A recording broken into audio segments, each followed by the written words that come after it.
Friends, कैसे हैं आप लोग। आज हम लोग पढ़ेंगे MAHN यानी master of arts in Hindu studies, जिसमें आज पढ़ेंगे MHN 005 के खंड 7 में इकाई 3 कुंभ मेला, जिसमें आज हम आपके लिए लेकर आए हैं कुंभ पर्व के संबंध में पौराणिक मान्यताएं। तो वीडियो स्टार्ट करने से पहले जो भी फ्रेंड्स हमारे चैनल पे नए आए हैं, कृपया चैनल को सब्सक्राइब कर ले और बेल आइकन को प्रेस कर दे, ताकि जो भी लेटेस्ट वीडियो हमारे चैनल पे आए वो सबसे पहले आपको मिल सके। तो आइए ज्यादा टाइम को न लेते हुए चलते हैं अपने टॉपिक पर। कुंभ मेला में कुंभ पर्व के संबंध में पौराणिक मान्यताएं के बारे में पढ़ते हैं। तो आइए वीडियो को स्टार्ट करते हैं। कुंभ पर्व के संबंध में पुराणों में 3 अलग अलग कथाएं मिलती है। प्रथम कथा के अनुसार कश्यप ऋषि का विवाह दक्ष प्रजापति की पुत्रियों दीति और अदिति के साथ हुआ था। अदिति से देवों की उत्पत्ति हुई थी तथा दीति से दैत्य पैदा हुए थे। एक ही पिता की संतान होने के कारण दोनों ने एक बार संकल्प लिया कि वे समुद्र में छिपी हुई बहुत सी विभूतियों एवं संपत्ति को प्राप्त कर उसका उपभोग करें। इस प्रकार समुद्र मंथन एकमात्र उपाय था।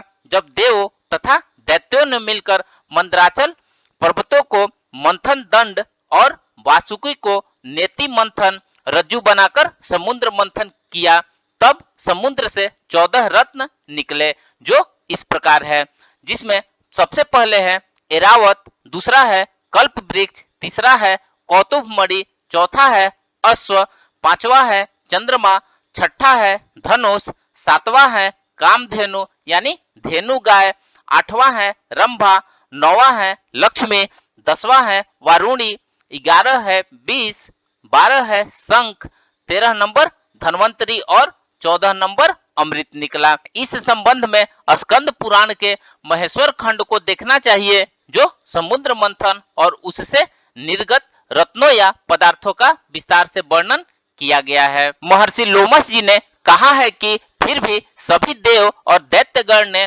सुसंरब्ध होकर उस क्षीर सागर का मंथन किया था। उस समय मंथन में किए गए उस सागर से कल्प वृक्ष, परिजात वृक्ष, संतानक, आम्र वृक्ष ये उत्पन्न हुए थे। फिर भी देवगण ने बहुत ही शीघ्रताशाली होकर उग्रता से उस क्षीर सागर का मंथन किया था और निर्मथमान सागर से सूर्य देव के समान वर्चस्व वाला समस्त रत्नों में परम श्रेष्ठ रत्नी महती प्रभा से समन्वित कौस्तुभ नाम वाला उत्पन्न हुआ था। अपने प्रकाश से तीनों भुवनों को भासित करते हुए चिंतामणि रत्न को आगे करके उन्होंने कौस्तुभ को देखा था। जब सुरों ने उस कौस्तुभ को मणि को उसी समय भगवान विष्णु को समर्पित कर दिया था। इस उपरांत मंथन करने से उच्चैश्रवा नामक अश्व उत्पन्न हुआ, जिसके पश्चात एरावत हाथी का उत्पन्न हुआ था। उन सबको मध्य करके फिर उन्होंने मंथन किया। इस तरह से निर्मथमान सागर से बहुत से रत्न निकले। फिर वहां उन पर महान असुरेंद्रों ने देवगणों के साथ मिलकर उस सागर का मंथन किया था। उस समय मंथन किए गए सागर से वह दिव्य लक्ष्मी प्रकट हुई थी, जो भुवनों की एकमात्र स्वामिनी है।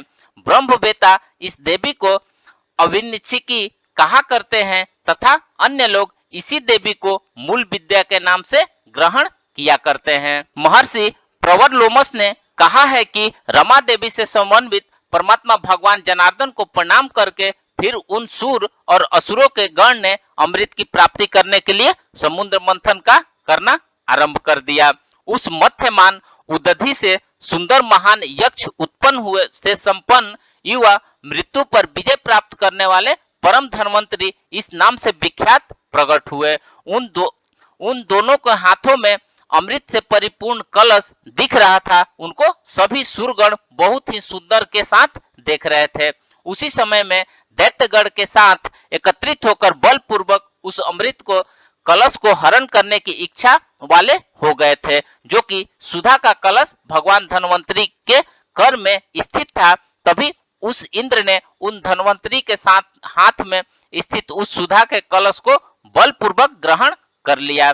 इसके पश्चात सब असुरगण अत्यंत भीषणता के साथ गर्जना करने लगे। उस सुधा से परिपूर्ण कलश को असुरों ने ग्रहण कर लिया था और बहुत ही उत्सुक होते हुए दैत्यगण पताल में आ गए। उस समय में समस्त देवता श्रम युक्त हो गए थे। सभी उन दैत्यों के पीछे ही चले गए और उन दैत्यों के साथ युद्ध करने की इच्छा करने लगे थे।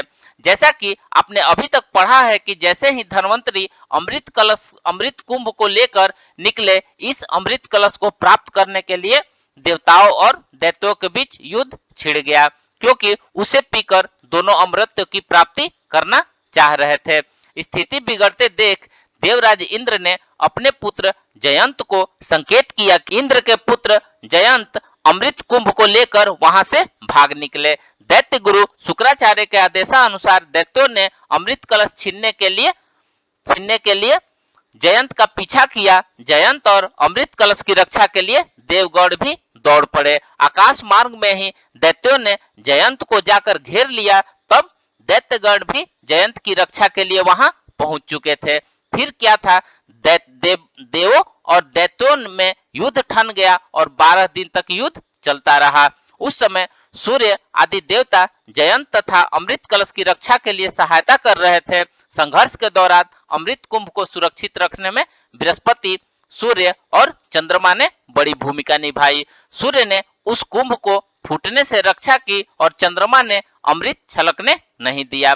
फिर भी संग्राम के दौरान मची उथल पुथल से अमृत कुंभ से 4 बूंदे छलक गई। ये 4 स्थानों पे गिरी। इनमें एक गंगा तट हरिद्वार में, दूसरी त्रिवेणी संगम प्रयाग में, तीसरी शिप्रा तट उज्जैन में और चौथी गोदावरी तट नासिक में। इस प्रकार इन चारों स्थानों पर अमृत प्राप्ति की कामना से कुंभ पर्व मनाया जाने लगा। देवों के 12 दिन मनुष्य के लिए 12 वर्ष के बराबर होते हैं। इस कारण कुंभ मेला भी 12 वर्ष के बाद एक स्थान पर होता आया है। इसे पूर्ण कुंभ के नाम से कहते हैं। देवों तथा असुरों के कलह को शांत करने के लिए भगवान विष्णु मोहिनी रूप धारण कर प्रकट हुए तो युद्ध तत्काल थम गया और दोनों पक्षों ने यह निश्चय किया कि अमृत पिलाने का भार इन्हीं पे छोड़ दिया जाए। तो मोहिनी रूपधारी विष्णु ने दैत्यों को अमृत का भाग न देकर देवताओं को पिला दिया, इसलिए देवगण अमर हो गए। जिन स्थानों में अमृत की बूंदें गिर गई थी वे 4 स्थान हैं, हरिद्वार, प्रयाग, नासिक और उज्जैन। इसलिए इन 4 स्थानों में 12 वर्षों के बाद कुंभ मेला लगता है, जो लगभग 2.5 महीने तक चलता है। इसे पूर्ण कुंभ के नाम से जाना जाता है। दूसरी कथा के अनुसार अपने क्रोध के लिए विख्यात महर्षि दुर्वासा ने किसी बात पर प्रसन्न होकर देवराज इंद्र को एक दिव्य माला प्रदान की, किंतु अपने घमंड में चूर होकर इंद्र ने उस माला को ऐरावत के मस्तक पर रख दिया। ऐरावत ने माला लेकर पैरों तले रौंद डाला। यह देखकर महर्षि दुर्वासा ने इसे अपना अपमान समझा और क्रोध में आकर इंद्र को श्राप दे दिया। दुर्वासा के इस श्राप से सारे संसार में हाहाकार मच गया। रक्षा के लिए देवताओं और दैत्यों ने मिलकर समुद्र मंथन किया, जिससे अमृत कुंभ निकला, किंतु यह नागलोक में था, अतः इसे लेने के लिए पक्षीराज गरुड़ को जाना पड़ा। नागलोक से अमृत घट लेकर गरुड़ को वापस आते समय इन 4 स्थानों पर रखना पड़ा और ये 4 स्थान हरिद्वार, प्रयाग, उज्जैन और नासिक कुंभ स्थल के नाम से विख्यात हो गए। तीसरी कथा यह मिलती है कि एक बार प्रजापति कश्यप की 2 पत्नियां बिनता और क्रदु के बीच इस बात का विवाद हो गया कि सूर्य के रथ के अश्वों की पूंछ के बाल काले हैं या सफेद। विवाद बढ़ने पर दोनों के बीच यह शर्त हुई कि जो हार जाएगी वह दासी बनेगी। रानी कद्रु ने अपने पुत्र नागराज वासुकी की सहायता से अश्वों को श्वेत रंग की पूंछ को काला कर दिया, जिससे बिनता हार गई। अतः बिनता ने कद्रु से प्रार्थना की कि वह उसे दासित्व से मुक्त कर दे। कद्रु ने पुनः शर्त रखी कि यदि वह नागलोक में रखे अमृत घट को लाकर उसे दे दे तो वह दासित्व से मुक्त हो सकती है। बिनता ने अपने पुत्र गरुड़ को इस कार्य में लगा दिया।